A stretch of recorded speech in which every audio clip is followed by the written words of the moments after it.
नमस्कार मित्रांनो, जय शिवराय. मी सामाजिक कार्यकर्ता गजानन गवळी. मित्रांनो, हा स्पेशल व्हिडिओ हा शेतकऱ्यांसाठी आहे. शेतकऱ्यांना माझी कळकळीची आणि नम्रतेची विनंती आहे. आपल्या चिंचोली आणि नाचनवेल या जिल्हा परिषद सर्कलमध्ये येणाऱ्या सगळ्या गावांमध्ये शेतकरी आहे आणि या शेतकऱ्यांचं पीक महत्त्वाचं ते म्हणजे मका.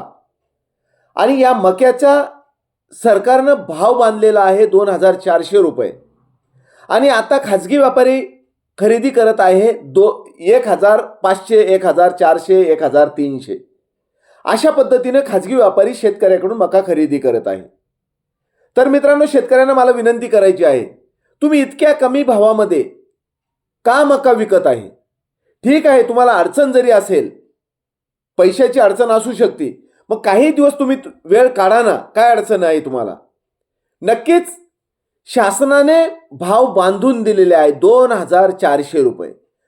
कोणत्याच व्यापाऱ्याने त्या भावात मका घेतली नाही, तर याला शासन बांधील आहे. तुमचा मका हे पीक, त्याची मका हे भाव 2400 शासन खरेदी करणार, यात कुठलीही शंका नाही. येत्या 2 ते 3 दिवसामध्ये ही मका तुमच्या सातबाऱ्यावर लागलेली पाहिजे.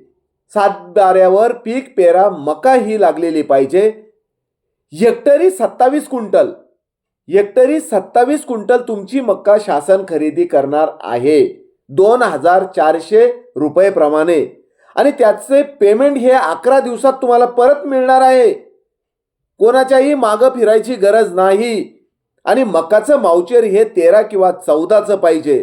मका सुपर पाहिजे, अशी मका त्या ठिकाणी खरेदी केल्या जाईल. म्हणून आपणास मी विनंती करतोय, कोणालाही कमी भावामध्ये शेतकऱ्याने मका विक्री करू नये, ही तुम्हाला कळकळीची अशी मी नम्रतेची विनंती करतोय. अनेक पुढारी या ठिकाणी येतील, ते त्यांच्या कामासाठी येतील, त्यांना एखादं काम मिळावं म्हणून येतील. शेतकऱ्यासाठी लढणारा कोणताही नेता या ठिकाणी येणार नाही. तुम्हाला लालूच दिल्या जाईल, मी पैसे वाटेल, मी तुम्हाला ब्लँकेट देऊन तुमचं मतदान घेईल, मी माझी ब्लँकेट तुम्हाला वाटप केल्याच्या नंतर माझी ओळख निर्माण करेल, असे अनेक नेते येतील. या नेत्यांना तुम्ही आता यावेळेस भीक घालू नका. हे नेते मला माहिती आहे, यांना काय येतं हेही मला माहिती आहे. आणि यांना जर काही येतच असतं तर या पक्षातून त्या पक्षात, त्या पक्षातून या पक्षात यांना जाण्याची गरज नसती. मी काय म्हणतोय, मी अपक्ष सुद्धा उभं राहू शकतोय. करतील मला लोक मतदान. याचं कारण एकमेव असं आहे, लहान मुलापासून ते 70 वर्ष 80 वर्षाच्या म्हाताऱ्यापर्यंत सुद्धा गजानन गवळीला फोन करतात ही लोक. याचं कारण काय आहे? गजानन गवळी त्यांच्या प्रश्नाचं कुठेतरी मार्गी लावतोय म्हणून ते फोन करतात. आणि ते रेकॉर्डिंग मी नक्कीच व्हायरल करत असतो. व्हायरल यासाठी करतोय की अनेक जणांचे कामं या माध्यमातून व्हायला पाहिजे, म्हणून मी त्या रेकॉर्डिंग व्हायरल करत असतो.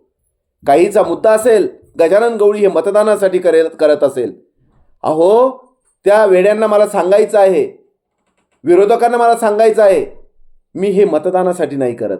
आणि मतदानासाठी जर मी करत असेल तर मी तालुक्याचा आमदार आहे का? तालुक्यात लोकांची कामं करतो, सिल्लोड तालुक्यात लोकांची कामं करतो, छत्रपती संभाजीनगर जिल्ह्यात मी कामं करतोय, जिल्ह्याच्या बाहेर असेल तेही काम मी करतोय. मग ते मी काय खासदारकीसाठी उभं राहणार आहे का? आणि ते लोक मला मतदान करतील असं तुम्हाला वाटतंय का? तर नाही. म्हणून म्हणतो मित्रांनो, शेतकऱ्यासाठी हा व्हिडिओ बनवलाय. आणि मक्का कोणाला खाजगी व्यापाऱ्याला विकू नका. तुमची चांगली मक्का, वाळलेली मक्का नक्कीच शासन घेण्यासाठी बांधील राहील, यात कुठलीही शंका नाही. तेही भाव 2400 प्रमाणे. या 2-3 दिवसामध्ये नोंदणी चालू होणार आहे. म्हणजे किती मक्का कोणाकडे उपलब्ध आहे त्याचे डॉक्युमेंट तुम्हाला मागितले जातील. नक्कीच हा मक्का खरेदी केला जाईल. म्हणून कोणत्याही पुढाऱ्याला, कोणत्याही खाजगी व्यापाऱ्याला भीक घालत बसू नका. हा सामाजिक कार्यकर्ता गजानन गवळी तुमच्या सगळ्या मागण्या मान्य करायला तयार आहे, काम सुद्धा करायला तयार आहे. या सर्कलमध्ये कोणते नेते बाते सगळे मला माहीत आहे, कोण काय करतंय ते, आणि यांना काय येतं हे सुद्धा मला माहीत आहे. म्हणून आपणास विनंती करतोय, शेतकऱ्यांना इतका मोठा फरक 1500 आणि 2400 यामध्ये कमीत कमी 900 रुपयाचा फरक. हा फरक तुम्ही वाया कशाला घालवता? कशाला कर्जबाजारी होता? आपणास कळकळीची विनंती आहे, हे सेंटर नक्की चालू होणार, यात कुठलीही शंका नाही. हीच आपणास विनंती करतोय. मक्का खाजगी व्यापाऱ्याला देऊ नका. तुमचा मक्का हा शासन घेण्यासाठी बांधील असेल. शासन म्हणजे आपण, सगळेजण आपण. शासन खरेदी करेल, तुमचे पैसेही वेळेवर मिळेल, यात कुठलाही दोष राहणार नाही. म्हणून आपणास विनंती, नक्कीच आपण या माध्यमातून शेतकऱ्यांना सहकार्य करू. कुठलीही अडचण आली नक्कीच मला कॉल करा, हीच आपणास विनंती. माझा नंबर 9764 36 15 35. धन्यवाद.